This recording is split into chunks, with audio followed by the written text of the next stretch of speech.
El Señor esté con vosotros.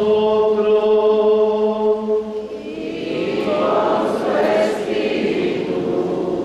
Proclamación del Santo Evangelio según San Juan.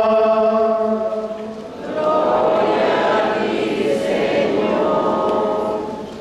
El primer día después del sábado, estando todavía oscuro, fue María Magdalena al sepulcro y vio removida la piedra que lo cerraba.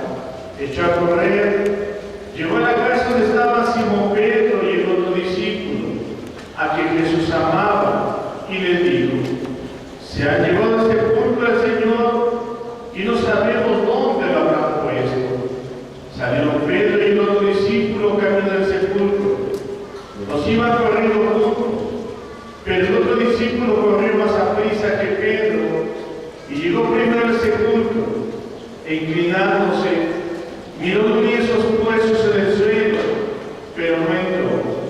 En eso llegó también Simón Pedro, que lo venía siguiendo, y entró en el sepulcro. Contempló los lienzos puestos en el suelo y el sudario que había estado sobre la cabeza de Jesús, puesto no con los lienzos en el suelo, sino doblado aparte. Entonces entró también el otro discípulo, el que había llegado primero al sepulcro, y vio y creyó, porque hasta entonces no habían entendido las Escrituras, según las cuales Jesús debía resucitar de entre los muertos. Palabra del Señor. Gloria a ti, Señor Jesús.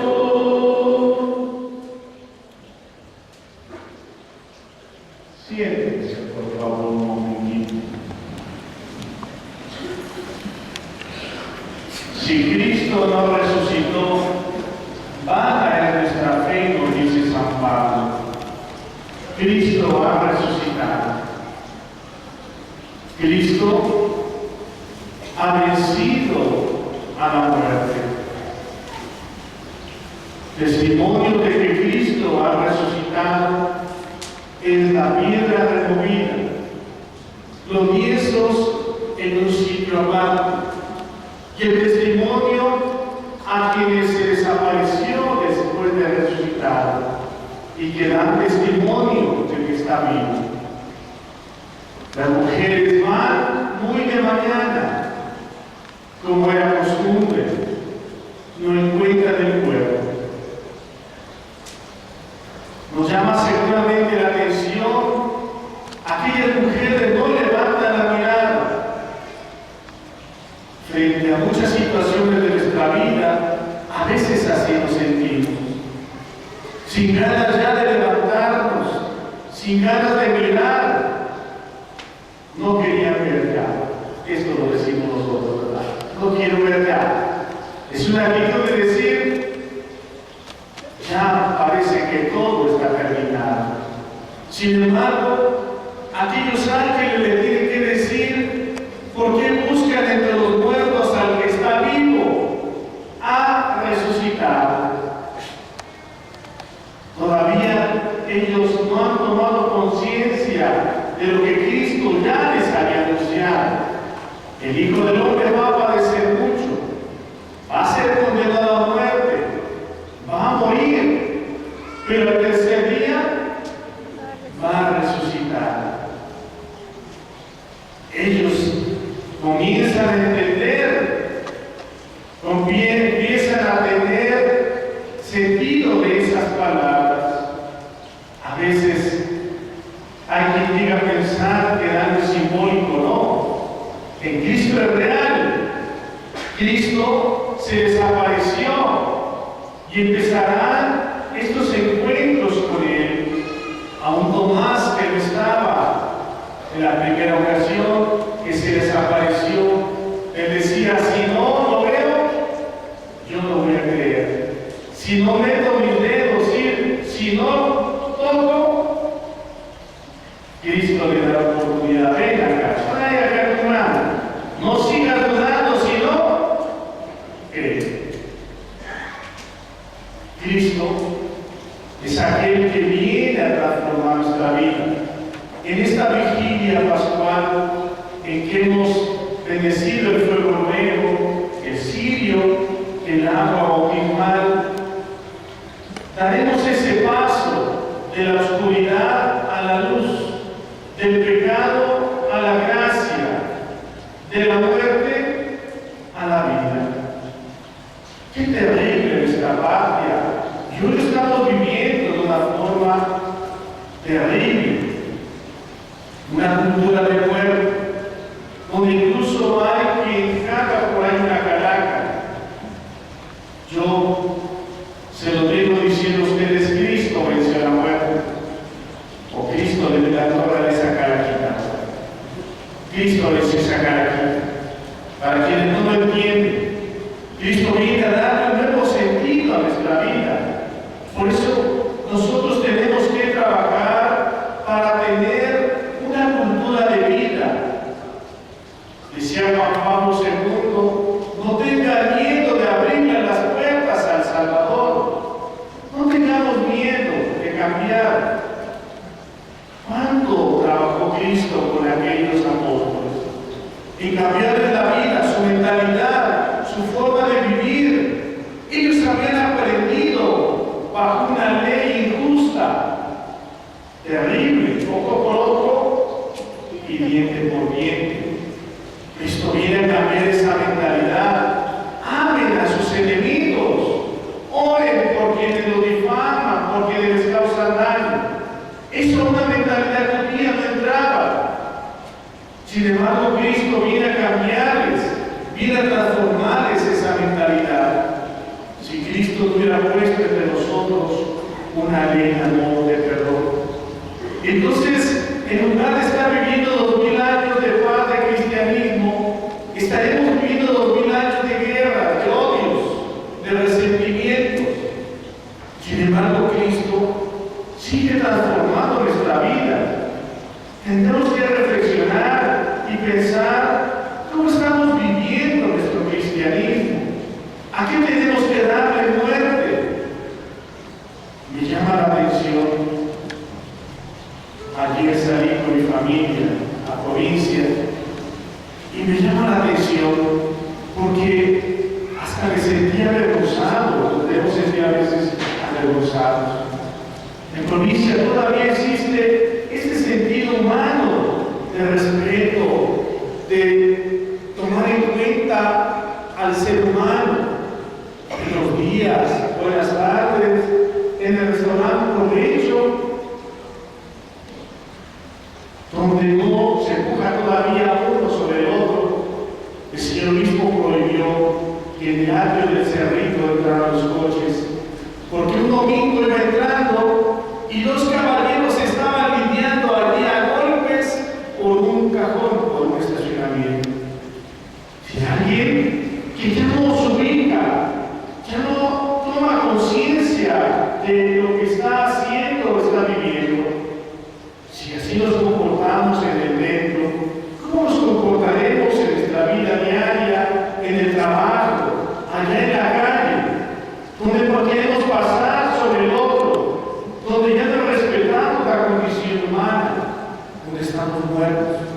En nuestra familia, donde quizás nos hemos acostumbrado a las faltas de respeto, incluso puede ser hasta las groserías, el patán, o aquel que ya dice así hago yo. No. Ya estás, ya quieres, porque estás allí en una tumba de dolor, de sufrimiento. Cristo viene a resucitarnos y nos dice: no, tú no perteneces allí a la tumba, tú no perteneces allí a los muertos, tú perteneces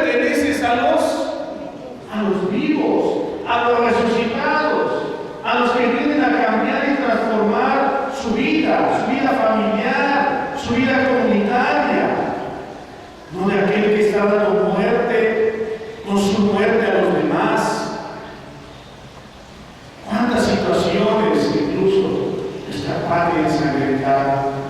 Esto no es nada más algo ligero. Se pelean cuántos muertos van y todavía en este año se van otros 100,000 o cuántos van. Algunos dicen, no son tantos, no son 100,000, son 60,000. ¿Estás hablando de qué? Incluso esa torpeza, esa necedad, que son tonterías, la vil tontería de alguien que pelea, no son 80,000 los desaparecidos, son 60,000, son 50,000. No estás hablando de una cifra, no estás hablando cuánto subió el dólar, estás hablando de un amigo. Y el señor Flores, mi paisano, me platicaba, la policía regia de Monterrey levantó a su hijo, un joven que se va a trabajar como vivo, el vaquero galáctico, incluso aparece en YouTube y en todo esto, para ver si lo pueden localizar. Y él me decía que le escribió una carta al exgobernador de Coahuila, donde le decía: Señor, lamento la muerte de su hijo y me entristece, pero usted ya tiene dónde llorarle a su hijo. Miles de padres no tenemos todavía dónde llorarle a nuestros hijos. Y me acordé también de mis tíos, ya va para 3 años en que lo secuestraron y lo desaparecieron. ¿Cuántas familias? ¿Cuántas familias que estamos quizás en ese sentido? Porque teníamos que tener atole las venas para que no nos doliera como lastimar. El año pasado vi una familia tuvo una situación muy delicada hacia la autopista a Acapulco. Los secuestraron, los golpearon, y uno de ellos, que venía a dar gracias, yo les ayudé a dar gracias a Dios, traía una cosa de esas armas grandes colgadas, o sea, los sellos de armas, que le llaman cuerno de chivo, si no dan recuerdo, que van a hacer. Y entonces yo le dije a aquel joven: ¿qué es esa cosa que traes ahí en el pecho? ¿Qué es esa porquería? A ver, dámela. Porque esto ya no es un juego. No es el corazoncito que se cuelga el muchacho para poder decir el amor, el cariño, algo noble, algo hermoso. No. Dame esa porquería. Lo mismo que hago con esas caracas. Y algunas veces te he dicho lo mismo. Algunos dicen: es que yo no sé qué hacer, dámelo. Y contra la pared. Eso es basura. ¿Qué hago con eso? Es que está duro, con un marro, a por ahí de un martillo, a la basura. Eso es basura. Es un signo de dolor, de sufrimiento. Y eso no es un jueguito. Sin embargo, la cruz es un signo de amor. Cristo se entregó libremente por amor a nosotros. Pero no quedó tumbado allí en la tumba. No se pudrió ahí. Cristo ha resucitado. Por eso cuando morimos, nuestra vida tiene un sentido. Pasamos de esta vida a una vida eterna, una vida plena. Y esto es precisamente aquí y ahora ya. Aquí comenzamos a resucitar, a cambiar nuestra vida, a transformar nuestra familia. Todas esas estructuras de muerte, de dolor, de sufrimiento. ¿Cuántos matrimonios allí en esa tumba ya pudriendo su vida? Falta de respeto, de diálogo, de entendimiento. El papá que ya se le hace fácil gritar y ofender. El padre que se le hace fácil dañar al hijo, a la hija. Ha hecho de su hogar la tumba. Cristo hoy quiere sacarnos de ese lugar. Quiere resucitarnos. Que tengamos esa fuerza para saber levantarnos. Que dejemos que Cristo transforme nuestra vida. Todo eso que nos está llevando a esa cultura de muerte, tenemos que cambiar. Nosotros solamente esas carajitas por ahí a la basura, sino todo aquello. A ver, ¿qué me está llevando a ser una persona antisocial? Tener problemas con el vecino, tener problemas con mis familiares. Cuando yo ya estoy teniendo esto, tengo que recapacitar. A ver, tengo que detenerme, tengo que pararme, porque esto mi vida no puede seguir así. Tengo que cambiar. Que el Señor nos conceda resucitar a una vida nueva. Dejemos que la gracia de Cristo resucitado actúe en nosotros. Póngase de pie. Creo